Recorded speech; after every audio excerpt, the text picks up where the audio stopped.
जय गुरुदेव। आज के हमारे पतंजलि योग दर्शन के सूत्र नंबर 33 और 34 को हम पढ़ेंगे और ये सूत्र हमें क्या कहते हैं इसको हम समझते हैं। देखिए, इससे पहले का जो सूत्र था ना, उससे से आगे के सूत्र हैं और सूत्र का मतलब होता है कि एक के बाद में दूसरा, दूसरे के बाद में तीसरा, यानी तीसरा जो है उसका संबंध भी पहले से है और जो दूसरा है उसका संबंध भी पहले से है और जो 10वां है उसका संबंध भी पहले से है। इसका अर्थ सब एक दूसरे से जुड़े हुए हैं। तो यहाँ पर भी क्या कह रहे हैं कि चित्त, इसका पहले का जो सूत्र था 32 नंबर, उसमें वो ये बोलते हैं प्रतिषेधार्थ एक तत्व अभ्यास। बोलते हैं कि वो जो सह विक्षेप है, जो विक्षेप है, अंतराय है, उनको क्या करना है, उनको हमें रोक देना है, उनको हमें निवारण करना है उनका। तो बोलते एक तत्व का अभ्यास करो।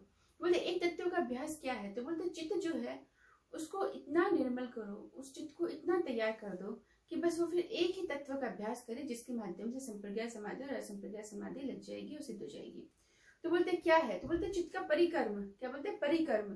तो चित्त का परिकर्म का अर्थ होता है कि चित्त को शोधन करना, प्रारंभिक कार्य के लिए, कर्म के लिए शोधन करना। अब जो चित्त कार्य करेगा, अब जो चित्त के माध्यम से कर्म किए जाएंगे, उनमें शुद्धिकरण करते रहे हम, जैसे चित्त को अब कैसा व्यवहार करना है, क्योंकि अब चित्त को इन अंतरायों से निवारण करना है। तो महर्षि पतंजलि जी कहते हैं कि इन चित्त को इन अंतरायों से दूर करने के लिए, खत्म करने के लिए, चित्त से हटाने के लिए इस चित्त का क्या करना है, हमें परिक्रम करना है, इस चित्त को शुद्ध करना है, इस चित्त को निर्मल करना है। तो इसके लिए महर्षि पतंजलि जी इस सूत्र में कहते हैं मैत्री करुणा मुदिता उपेक्षाणा सुख दुख पुण्य पुण्य विषयाणा भावना चित्त प्रसादनम। बोलते हैं ये चार चीजें हमें समझनी है। मैत्री करुणा मुदिता और उपेक्षा क्या है, तो बोलते हैं चित्त प्रसादन का अर्थ होता है चित्त को प्रसन्नता, चित्त के अंदर निर्मलता लेकर आना। जितना चित्त शुद्ध होगा उतना चित्त के अंदर समाधि स्थापित करने के, चित्त का ठहराव, चित्त का एकाग्रता आने की सामर्थ्य बढ़ता जाएगा। क्योंकि निर्मल जितनी चीजें होती है, शुद्ध जितनी चीजें होती है, उतनी पावरफुल होती है, और जितनी निर्मल नहीं होती उतनी ही चीजों के अंदर द्वेष क्लेश सब रहते हैं। तो महर्षि पतंजलि कहते हैं कि देखो, आपको चित्त को निर्मल करने का पहला परिक्रम क्या है, तो बोलते हैं देखो, आपको सारे परिक्रम नहीं करना, आपको एक परिक्रम कर लो। मतलब आपने जीवन के अंदर कोई एक चीज को धारित कर लो कि मैं ये हमेशा करूंगा अपने जीवन में। उसी एक के माध्यम से ही क्या होगा, चित्त आपका निर्मल होता जाएगा। चित्त आपका क्या होता जाएगा, निर्मल होता जाएगा, शोधन होती जाएगी कर्म की। तो समाधि के लिए, संप्रज्ञा समाधि के लिए आपकी स्थिति तैयार होने लगेगी। बोलते हैं कि मैत्री करुणा मुदिता उपेक्षा, ये 4 प्रकार के संसार के अंदर लोग होते हैं और इन चारों प्रकार के लोगों के साथ में हमें व्यवहार करना होता है। क्योंकि अगर हमने व्यवहार करना नहीं सीखा तो फिर हमारे अंदर क्लेश हमेशा बढ़ते जाएंगे। कैसे, तो बोलते हैं देखो, आप 4 प्रकार के लोगों से मिलते हैं इस धरती पे। या तो कोई लोग बहुत सुखी होंगे, या कोई लोग दुखी होंगे, या कोई बड़ी पुण्य आत्माएं होंगी, बड़ी अच्छी आत्माएं होंगी, शुद्ध आत्माएं होंगी, कुछ अच्छे लोग होंगे जो अच्छे कर्म बहुत बढ़िया कर रहे हैं, या कोई बहुत ही पापी लोग होंगे। इसी तरीके के लोग मिलते हैं हमको। तो बोलते हैं उनके साथ आपको व्यवहार कैसे करना है, तो बोलते हैं जो सुखी लोग हैं, मैत्री, जो बड़े सुखी लोग हैं, जिन जो अपने जीवन में सुख पा रहे हैं, उनके साथ में आपको सुख का, आनंद का व्यवहार करो। सुखी हैं आप, उनको देख के सुखी हैं। कोई ऐसे लोग जो बहुत सुखी हैं अपने जीवन के अंदर, अमूमन हम क्या करते हैं, उनको देख के हमारे अंदर ईर्ष्या उत्पन्न होती है। ईर्ष्या उत्पन्न होती है। ये नेचुरली होती है क्योंकि हम अविद्या और क्लेश से बने हुए, जुड़े हुए हैं। लेकिन महर्षि पतंजलि कहते हैं देखो, चित्त का निर्मल करना है, शुद्धिकरण करना है, तो अब आपको प्रयत्न करना है। तो हमने क्या बोला, एक तत्व का अभ्यास।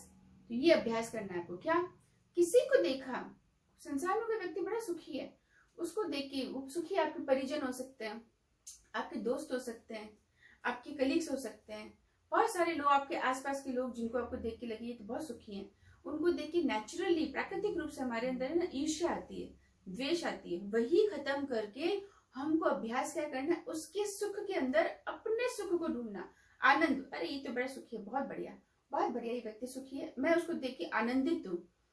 ये व्यवहार हमको करना है। मैत्री बड़ा मुश्किल है ये करना, पर हमें करना है। करुणा, दुखी व्यक्ति के साथ में करुणा का व्यवहार करो। कैसे? करुणा। दुखी व्यक्ति से कैसा? करुणा का व्यवहार करो। कैसे करना है भाई? दुखी व्यक्ति है उसको आप क्यों दुख देंगे? और मुंबई में बहुत सारे लोग ऐसे हमारे संसार में हैं कि दुखी व्यक्ति को दुख देते नहीं, लेकिन फिर भी बहुत लोग हैं जो दुखी व्यक्ति को दुख और देते हैं।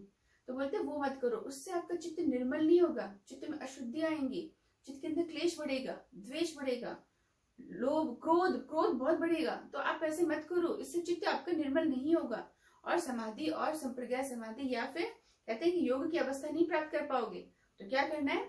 दुखी व्यक्ति के साथ में करुणा का व्यवहार करो, करुणा का व्यवहार। ठीक है?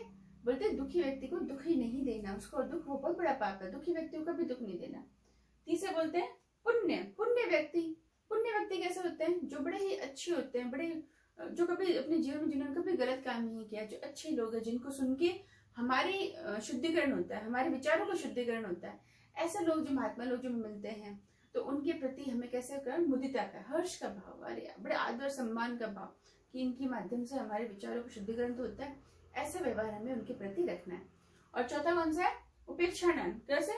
अपुण्य मतलब पाप वाले लोग, जो बड़े दुष्ट लोग होते हैं, बड़े खराब लोग होते हैं, जो धर्म का आचरण नहीं करते, जो अधर्म का आचरण करते हैं, उनके प्रति हमें उपेक्षा, उदासीन हो जाओ, उनसे कोई कनेक्शन नहीं रखना। क्योंकि कहते हैं ना, जैसी संगति वैसी सोच क्रिएट होती है। तो आपकी संगति कैसे है ये बहुत जरूरी है हमारे चित्त के लिए। हम क्योंकि उनके साथ रह के हम विचारों का आदान प्रदान करते हैं, तो कैसे विचार हम ले रहे हैं, उन्हीं विचारों से हमारे कर्म बनते हैं, कर्म से कर्म फल बनते हैं, कर्म फल से वासनाएं बनती है, वासनाओं के फल से हमें वापस कर्म बनते हैं, भोगने पड़ते हैं वो में।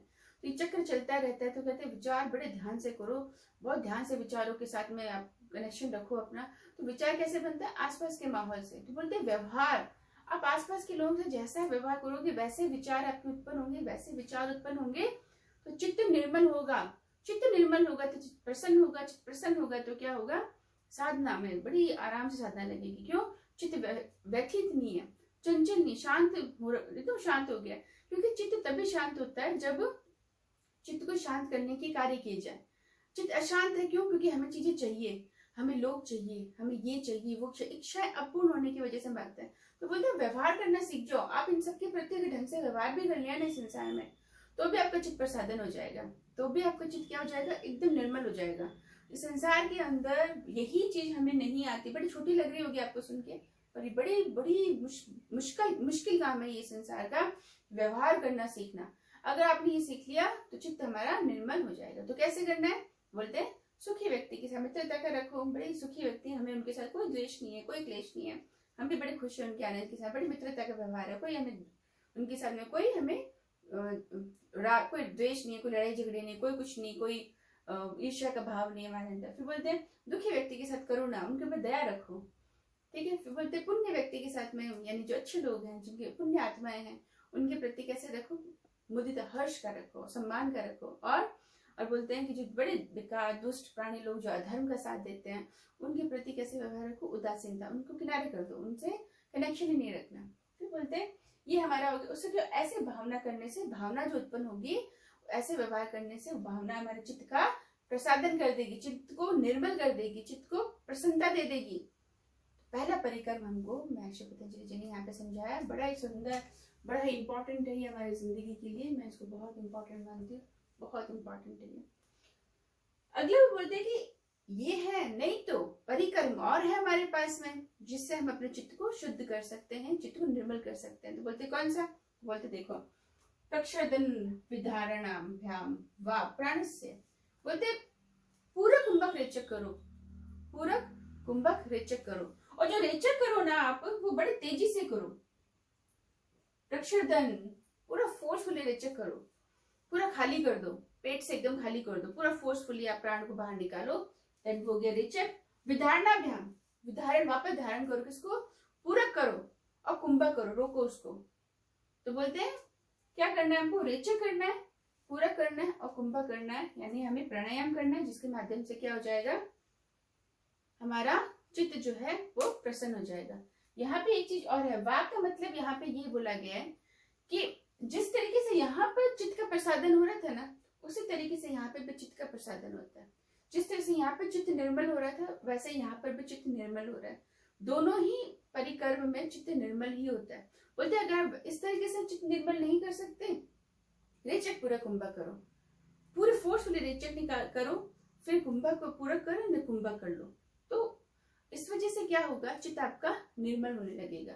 वह चित्त कैसे निर्मल, कि देखो मन और प्राण आपस में कनेक्ट है ना, तो प्राण और मन, प्राणों को नियंत्रित कर लिया तो मन नियंत्रित हो जाएगा। तो यहाँ पे यही बोल रहे हैं कि आपको प्राणों के माध्यम से चित्त को निर्मल करो। किसके माध्यम से, प्राण के माध्यम से। तो मतलब प्राण कैसे होते हैं, तो मतलब प्राण आपके शरीर में होते हैं और प्राणों के माध्यम से ही अपन रेचक को पूरा करते हैं।